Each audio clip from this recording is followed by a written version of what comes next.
Now on CoastTV News.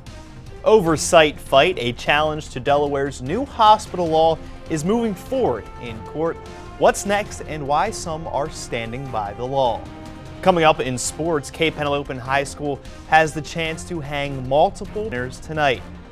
A Georgetown police scam, what the town says impersonators are asking for. Well, after a stormy afternoon on Delmarva, we had quite a pleasant evening, and temperatures are continuing to drop. In fact, we're going to see upper 40s tonight before we see 90-degree temperatures potentially in that 7-day forecast. I'll be up in a little bit with that full forecast here in minutes. This is CoastTV News at 11. Good evening, I'm Brandon Ferguson. Welcome to CoastTV News at 11. We begin tonight with damage from across Delmarva from today's thunderstorms. We're going to show you a video on your screen now of a close call with a grill in the middle of your screen. You see be pushed by wind, almost ending in one of our viewers' pool. Ted Papadopoulos, thank you for sending in this video, and you can really see how strong those winds were today. And now we're going to show you some storm damage in Lewis. These pictures submitted from Tara Schmidt showing branches broken and on the ground after thunderstorms rolled through the coast this afternoon. And we're now going to take a live look outside into Dover and bring in our first alert meteorologist, Chris Mastrobono. And Chris, a busy night for you earlier tracking those storms. Good evening. Good evening, Brandon. Yeah, it was a pretty active afternoon, really for like a 3-hour stretch there. We had multiple reports of trees down, wind damage, as well as hail. We had a lot of hail reports across the area as well. Here's one report of wires down on Pine Lane in Georgetown. That was earlier from those storms. And then we had a couple of wind damage reports as well as half an inch of hail there, report size of hail in Seaford, as well as Blades. We had reports of trees on wires there, and then we had reports of dime-sized hail in Bethel, and then we had trees and wires down in Laurel there, and that was all from that strong cell that pushed through southern Sussex County. Now the cold front is now exiting the coast. It feels very comfortable out there, very cool. Dew points are in the 40s, and we are going to see temperatures actually fall into the upper 40s tonight behind that front. Skies will clear, winds will kind of relax themselves through the overnight, and yes, we are in for a bright, beautiful, and a little bit of on the breezy side Sunday to round out the weekend with temperatures in the lower 70s. But the story next week is going to be the temperature surge. We're going to see temperatures surge into the upper 80s to likely near 90 degrees as we go into the day as we go into the week next week. Now, as far as the day tomorrow, we are looking at plenty of sunshine and temperatures in the lower 70s. Coming up, we'll talk about those 90-degree temperatures potentially in that 7-day forecast. Brandon? Thank you, Chris. The town of Georgetown is saying individuals are impersonating police officers to steal financial information or solicit money. Georgetown police say they will never ask you for banking details or demand payment over the phone. If someone does, it's a scam. Don't share personal information and always verify who you're speaking with. Delaware State Police are also reminding people of safety practices as they say spoofed phone scams continue. State Police say scammers are manipulating caller IDs to make it look like calls are coming from official state or government agencies. If you get a call from someone claiming to be a law enforcement, ask for proper ID, then call your local troop to directly verify that. Police will never ask for payments, bail, or court fines over the phone, especially not through electric transfers. In Rehoboth Beach, it's a big LGBTQ+ community, and with Pride Month just hours away starting tomorrow, there's a lot of anticipation and excitement for the month to come. But some say the Trump administration in Washington has put fear into the community. CoastTV spoke with a woman whose brother is a part of the LGBTQ+ community who says this year is more important than ever. But the thing that I'm so excited about is none of us are giving in to the fear. Hopefully that this year will be bigger and louder and brighter than ever. Tomorrow in Rehoboth Beach, a flag raising is taking place at the City Hall of the LGBTQ+ flag to officially start Pride Month in the nation's summer capital. The Delaware Court of Chancery is allowing part of Christiana Care's lawsuit against the state to move forward. The hospital system is challenging a new law that created a state board to review and control hospital budgets. They argue the board gives the government too much control over private hospital operations. A judge ruled Friday that their constitutional claim can continue, but other parts of the lawsuit were dismissed. Senate Majority Leader Brian Townsend, a lead sponsor of the bill, defended the law in a statement emphasizing its goal to increase transparency and control rising health care costs. He said this in a statement yesterday, in part, quote, "It was disappointing but not surprising that Christiana Care then filed a lawsuit in the Court of Chancery. All along, they have resisted any kind of transparency and accountability," end quote. Now moving to sports, Cape Henlopen takes on Tower Hill in girls lacrosse tonight, and Cape faces Sally's in boys lacrosse, a chance to hang multiple banners on Delmarva. Here's DSN's Kayla Santiago with more. At the DIAA State Championship for boys and girls lacrosse, as two Cape Henlopen high school teams made it to the biggest stage, but only one will be bringing hardware back to Lewis, Delaware. On the girls' side, the Lady Vikings have won back-to-back DIAA State Championships. We take you to the highlights, starting things off with Claire Lopez behind the back shot and in. Cape's up 9-3 at halftime. They would continue their offensive dominance. Haley Gamascello finds Twine, but then Tower Hill with the answer. Alexandra Simon scores for the Hillers. We jump to the fourth now. 14-6, Cape Henlopen up. Allie Deal to Claire Lopez. It's good. This time, Allie Deal getting one herself on the free position shot. The Vikings just too much for Tower Hill, and they come out on top 20-9. Cape Henlopen is your back-to-back DIAA state champion. After the game, head coach Lindsay Underwood says the adjustments this team made led them to another trophy. Every year is different, but this year, we returned 3 starters. We had 13 kids graduate last year, and this team came in from the beginning, and they were like, we'll play where you want, when you want, how we want, and they did, and it worked out. And I'm so proud of them and excited for them, and just happy that the miles they put in, the runs they put in, it paid off today. Over to the boys' side, Cape Henlopen up 2-1 in the first quarter. Burke Healy never giving up on the play. Vikings up by 2. Later on, Grafsky to Brenner short. It's good. And Healy right before the half finds Twine. Cape Henlopen up 8-4. But this is where things would shift. All of a sudden, Salesianum down by 1. 8-7, your score. The scoop goes by Drew Mata. We are tied at 8. Sally's is up to start the fourth quarter, but Grant Conway has an answer. We are locked at 9.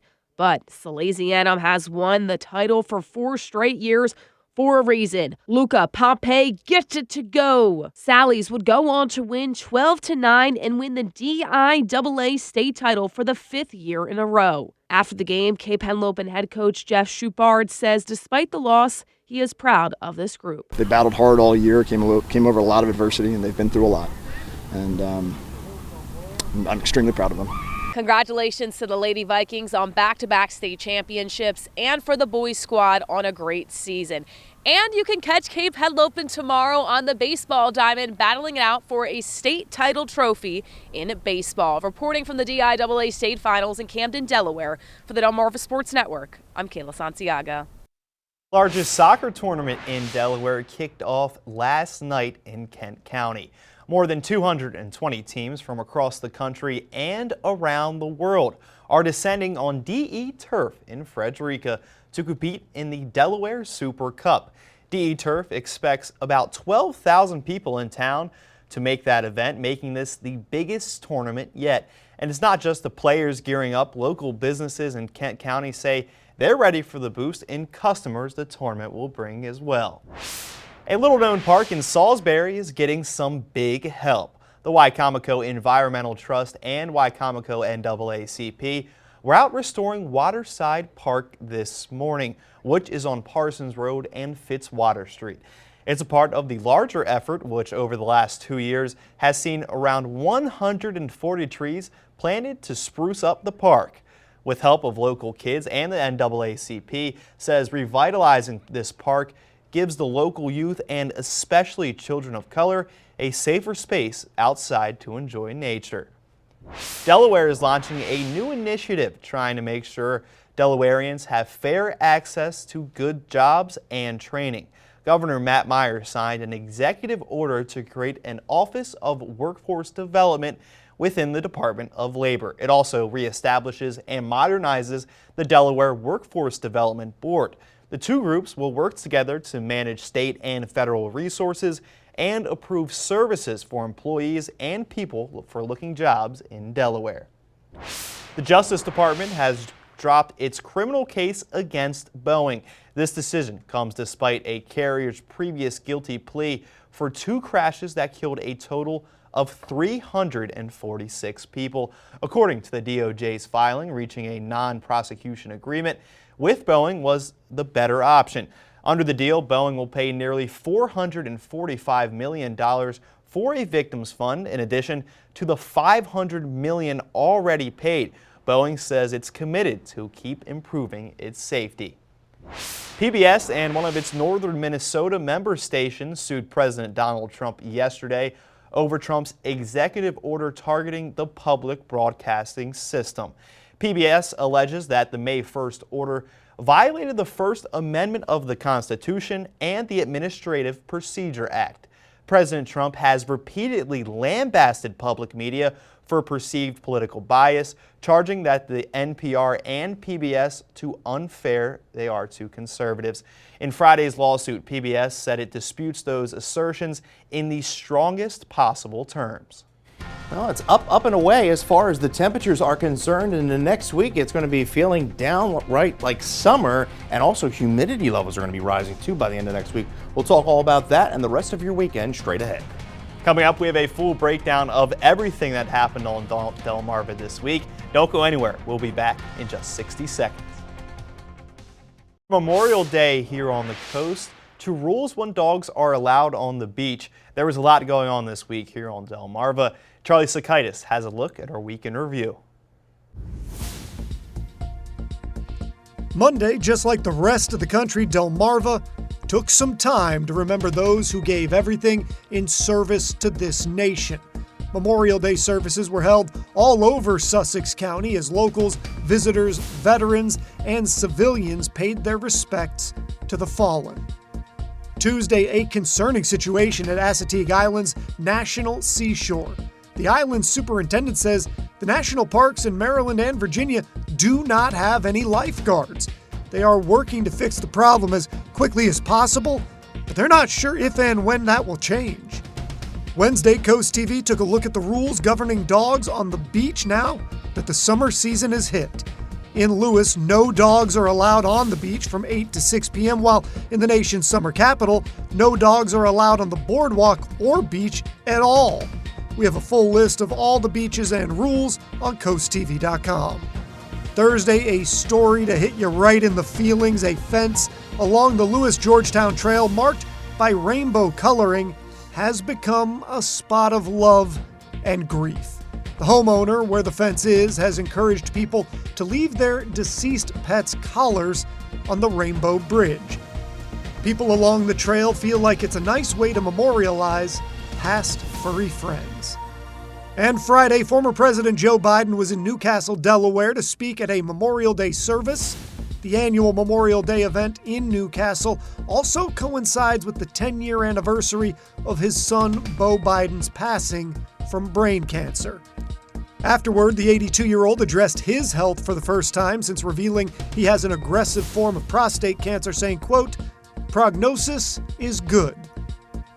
For your Week in Review, I'm Charlie Sakaitis. Plenty of sunshine with our brunch tomorrow. After our chilly start, we're going to see those temperatures rise into the mid to upper 60s to eventually the lower 70s. Coming up, we're going to say so long to the unsettled weather and hello to summer-like temperatures. Your full 7-day forecast is up next.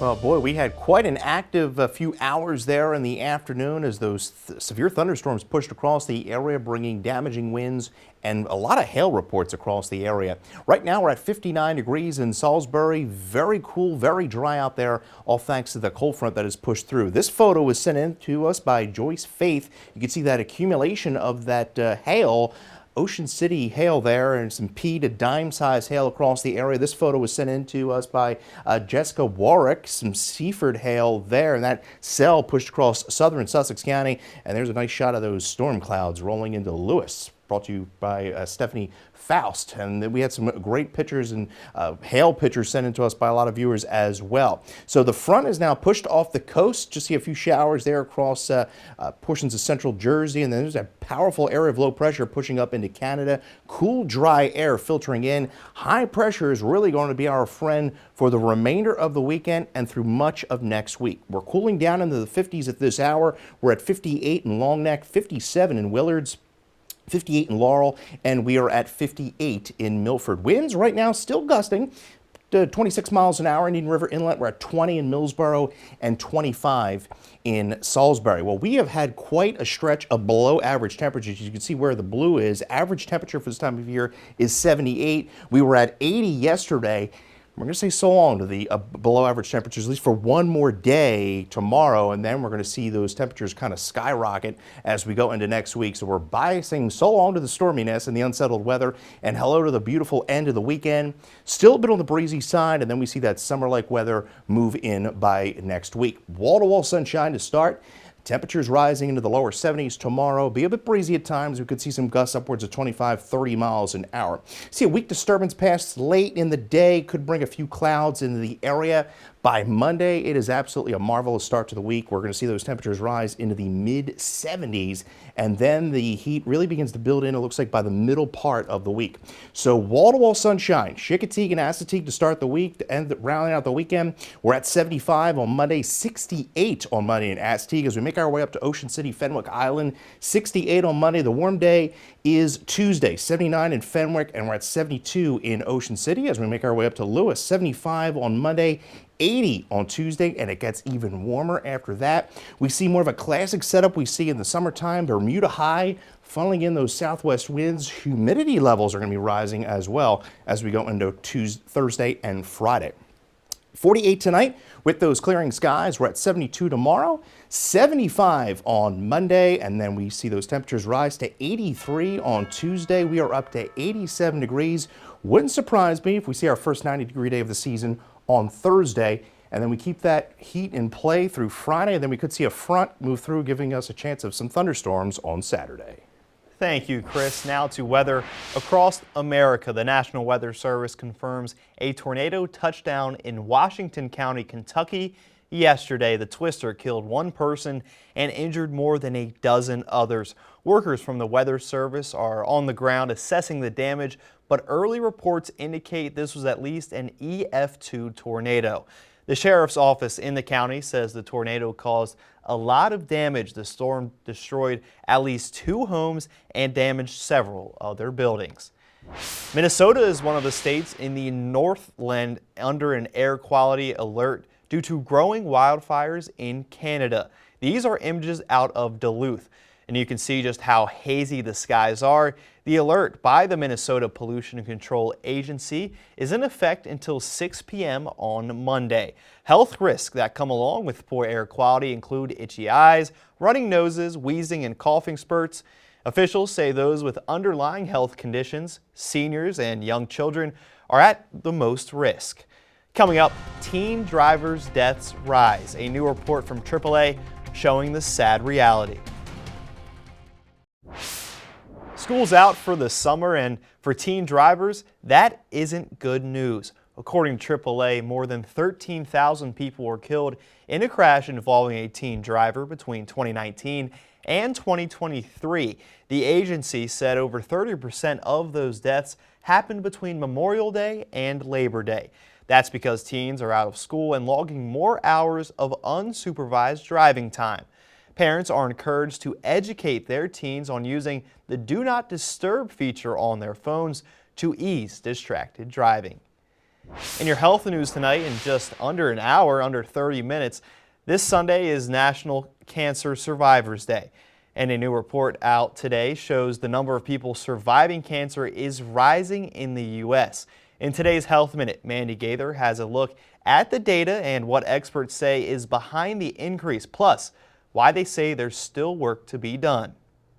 It's a new record. The American Cancer Society says more people are surviving cancer. A new study led by the organization estimates there are 18.6 million people in the U.S. living with a history of cancer as of January 1st. And by the year 2035, the number of survivors is expected to exceed 22 million. There was not that long ago that many people thought of cancer as a death sentence. Dr. Arif Kamal says since 1991, cancer death rates have gone down by about 34%. He says the rise in the number of survivors is due to both improved cancer screenings and advances in treatments. As an oncologist, when I first started, there might have been one or two treatments for things like lung cancer or melanoma. Now we're seeing nearly dozens of treatments that are not only more precise and tailored, but also having less side effects and more tolerable. But the report also highlights disparities. For example, uninsured people diagnosed with stage 1 colorectal cancer have lower 5-year survival rates than those who are privately insured with stage 2 disease. There are also racial differences in treatment across disease stages. In 2021, Black patients with stage 1 and stage 2 lung cancer or stage 1 rectal cancer were less likely to undergo surgery than their white counterparts. It's really important we're paying attention to these issues of access, because we realize that high quality care can also mean that people have to go to specific places to get it, and paying attention to that will be really important to reduce these disparities. For Health Minute, I'm Mandy Gaither. We now take a live look into Ocean City, and after the break here on Coast TV News at 11, meteorologist Chris Mastrobuono has a look at your forecast. The unsettled weather is in our rearview mirror, and we are going to end the weekend on quite a beautiful note with plenty of sunshine. Lewis, Rehoboth, Dewey Beach will see 72 in Lewis, 69 in Rehoboth, 72 in Dewey, 72 through Chicotee with plenty of sunshine, 72 in Ocean City. Winds could gust upwards of 25 to 30 miles an hour. You can get your forecast anytime by dialing our First Alert Weather phone, sponsored by Brockstead Mandalas Federico. Now, your 10-day forecast shows a really nice warming trend. 75 into Monday, beautiful wall-to-wall sunshine, and then the 80s make a return. 83 into Tuesday, and then that summer-like feel returns. Wednesday through Thursday, humidity is going to be rising, especially into Thursday. We'll most likely see some 90-degree temperatures on the peninsula Thursday and Friday, and then we may see a cold front bring a chance for thunderstorms on Saturday. Thanks for joining us here for Coast TV News at 11. For more news and local weather, download our Coast TV News app. Saturday Night Live starts right now. We'll see you tomorrow night for Coast TV News at 11. Have a great night.